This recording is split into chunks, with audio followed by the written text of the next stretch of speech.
Olá,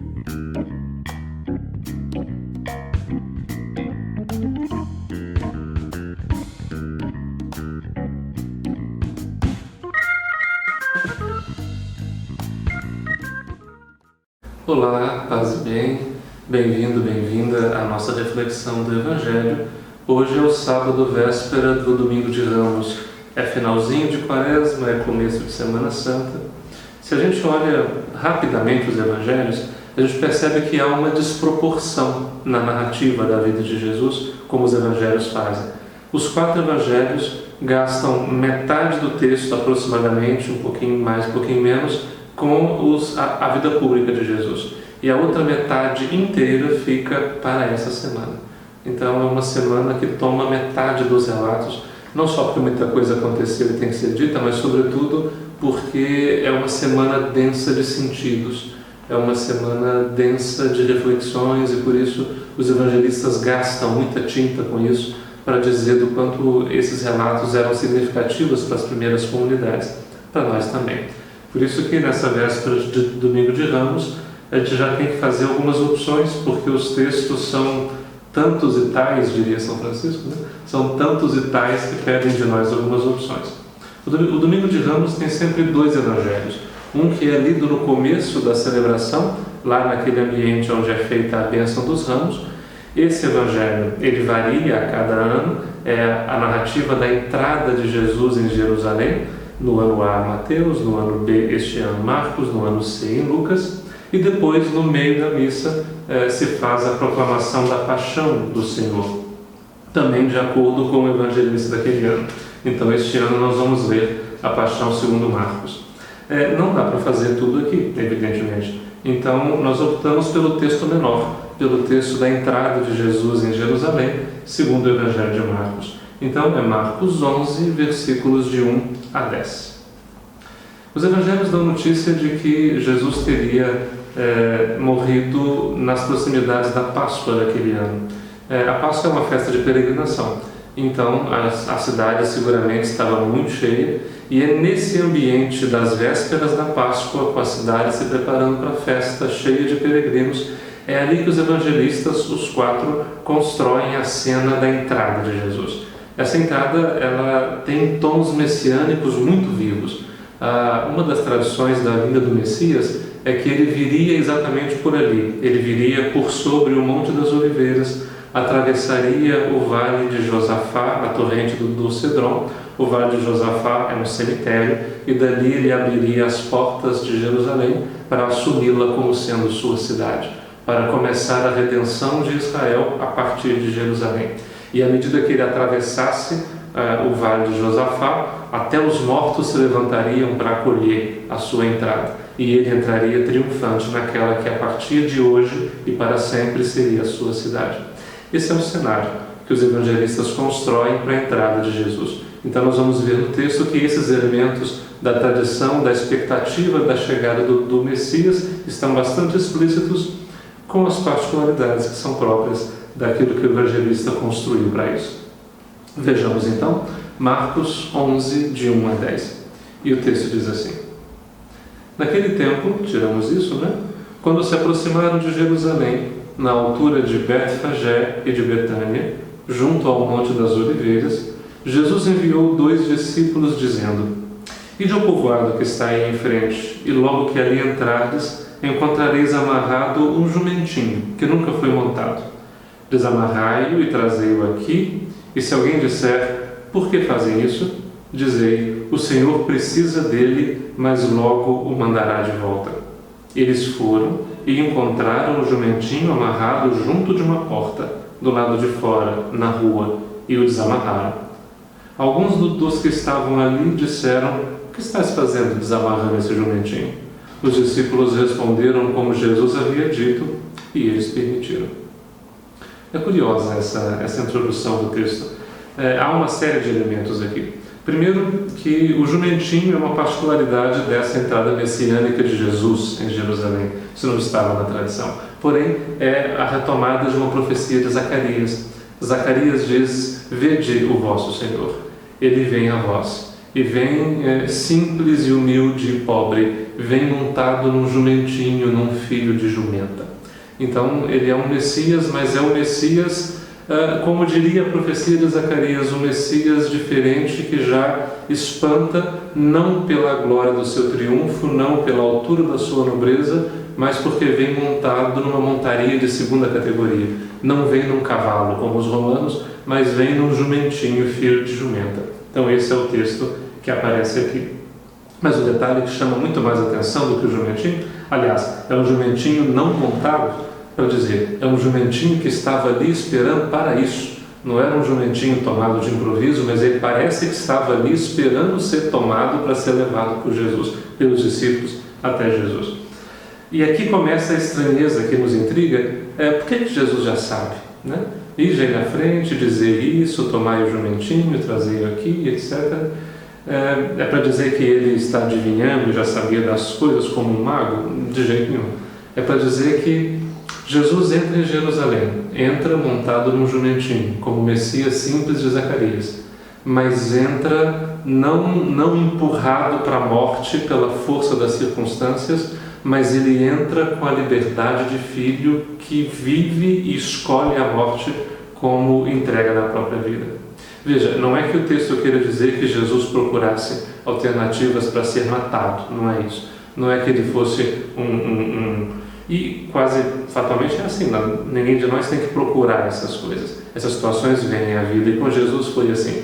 Viveu autenticamente a sua missão, pregou com autenticidade a sua mensagem, e as consequências vieram. E a consequência que vem a ele é um cerco de injúrias, um cerco de calúnias, um cerco de mentiras, um cerco de violência, que vai se fechando cada vez mais. E o que faz Jesus? À medida que o cerco fecha, o que ele faz? Ele perde a razão de si? Ele foge? Não. Ele permanece fiel. E se a vida que ele viveu até ali o trouxe até a fechada de cerco em direção à morte, ele assume também isso como missão e trilha confiante para Jerusalém. Ou seja, ao dizer que Jesus sabe, é como dizer que ninguém vai tirar dele circunstancialmente a vida, mas é ele que de antemão decide qual é que é o ritmo e a força da sua entrega. Inclusive parece que decide até as condições. É como se ele já tivesse preparado para dizer: ele é o Senhor da entrega da própria vida. Ele é que, já tendo tomado a decisão, ele cumpre o próprio desígnio. É por isso que o texto diz que ele já sabe. E não consta em lugar nenhum que ele mandou devolver o jumentinho, embora o texto diga que ele mandaria devolver. Enfim, os discípulos responderam como ele havia dito e permitiram. Muito bem. Levaram então o jumentinho, colocaram sobre ele os seus mantos e Jesus montou. Tudo improvisado, né? Não há montaria, é um jumentinho, são panos sobre o lombo do jumentinho. Muitos estenderam seus mantos pelo caminho, outros espalharam ramos que haviam apanhado nos campos, daí o domingo de Ramos, né? E os que iam na frente, os que vinham atrás, gritavam como uma grande procissão. Imagina o cortejo da entrada do Messias, né? Hosana, bendito o que vem em nome do Senhor, bendito seja o reino que vem, o reino de nosso pai Davi, hosana no mais alto dos céus. Primeiro, a multidão não sabe o que está gritando. Se soubesse, jamais chamaria Jesus de filho de Davi, ou jamais diria que ele vem para instalar o reino de Davi, porque essas perspectivas davídicas do messianismo, Marcos faz questão de desdizê-las de ponta a ponta. Jesus não é o Messias conforme esperado pelas tradições. Entra em Jerusalém, mas montado num jumentinho, e não vem para instalar o reino, o reinado, a velha monarquia de Israel, não vem para restaurar as instituições da velha identidade da aliança, não vem para livrar Jerusalém do domínio romano, mas vem para levar até o fim a missão messiânica avessa de ser o servo do Senhor, o servo sofredor de Isaías, que por excesso de fidelidade sustenta o amor até o alto da cruz. Essa é a missão messiânica de Jesus. Não é instalar um reino político de Davi, não é reconduzir a dinastia davídica ao trono, mas é de instalar o senhorio de Deus, o reino de Deus, o reinado de Deus em todos os corações. E a partir daí, sim, as pessoas constroem com essas mãos formadas por esse reino um mundo justo e fraterno, onde Deus mesmo faz a sua morada. Esse é o messianismo de Jesus. A multidão não compreende, não é à toa que daqui a pouco já vão gritar para crucificá-lo, manipulada pelo sumo sacerdote e pelos anciãos do povo, porque acolhe sem saber o que está acolhendo, conduz sem saber quem está conduzindo, se deixa conduzir sem saber para onde. Hosana é das poucas palavras em aramaico que sobraram na liturgia, né? É ao mesmo tempo um louvor, é um bendito seja, mas é também um pedido de socorro, é também um clamor de vinde salvar-nos, por exemplo. Então é um clamor pela salvação e ao mesmo tempo uma bendição pela salvação que é alcançada. Isso é Hosana. E essa é a expressão que até hoje nós cantamos no canto do santo, né? Bendito o que vem em nome do Senhor, Hosana nas alturas, vem nessa entrada de Jesus em Jerusalém. E é só isso, o Evangelho. Na verdade, o que é interessante demais da conta, era uma 10, não era uma 11, não. O que é interessante no Domingo de Ramos, e o Domingo de Ramos ele é chamado Domingo de Ramos da Paixão do Senhor, exatamente porque nós vamos proclamar a paixão no meio dele, o que intriga é exatamente esta dinâmica da entrega da vida. A densidade que já ali se mostra, essa festa do começo, já no meio da missa, se transforma na proclamação austera da paixão. Jesus é conduzido para a morte. Jesus é guiado até as consequências derradeiras do reino que ele anunciou. Mas ele não volta atrás. E com a liberdade de filho, ele trava corajosamente até o fim o caminho que foi traçado. E acolhendo em si o caminho da entrega da vida, ele já não pode ser mais morto, ele não pode ser derrotado. Porque contra alguém que já decidiu de antemão entregar-se completamente, contra esse, os inimigos já não podem fazer mais nada.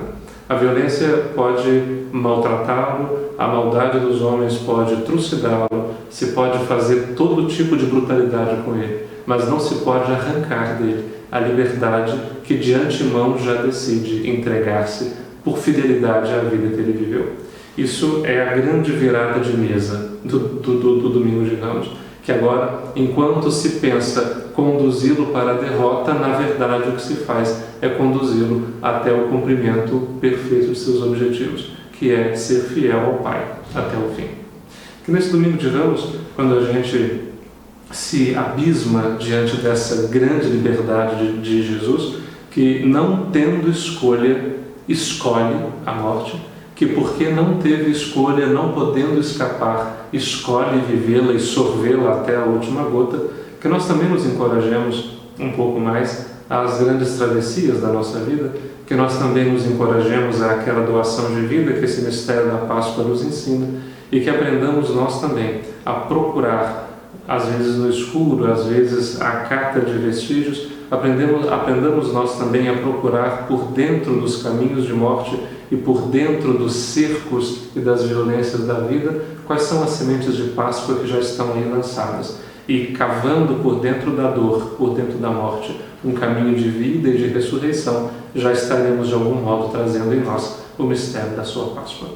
Coragem para nós ao longo dessa semana e que o Espírito de Jesus, o Filho que entra na morte não como um derrotado, mas como um vitorioso na fidelidade e no amor, que esse Espírito nos guarde e nos conduza em direção à Páscoa. Paz e bem.